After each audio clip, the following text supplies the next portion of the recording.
నమస్కారం విఎన్జే భక్తి ఛానల్ కు స్వాగతం.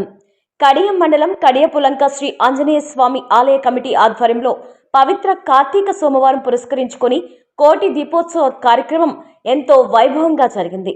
వేలాదిగా భక్తులు తరలివచ్చి దీపాలు వెలిగించారు. దీప కాంతులతో వేదీప్యమానంగా కడియపులంక ప్రాంతమంతా ఆధ్యాత్మిక కాంతులు వెదజల్లాయి. కాశీ బుగ్గ వెంకటేశ్వర స్వామి ఆలయంలో జరిగిన తొక్కిసలాటను పురస్కరించుకొని ప్రైవేటు ఆలయం అయినప్పటికీ 100 మంది పోలీసులతో గట్టి బందోబస్తు నిర్వహించారు. 2 డీఎస్పీలు, 5 సిఐలు, 10 మంది ఎస్ఐలతో ఈ బందోబస్తు చేపట్టారు.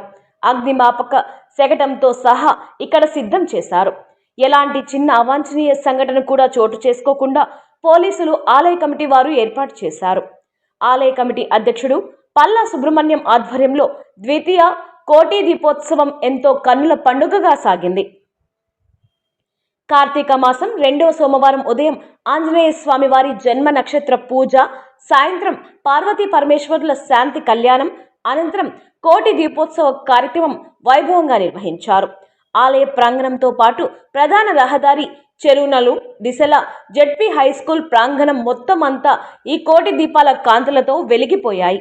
వేద మంత్రాలు, భక్తి గేయాలతో ఈ కోటి దీపోత్సవ కార్యక్రమం భక్తులను విశేషంగా ఆకట్టుకుంది.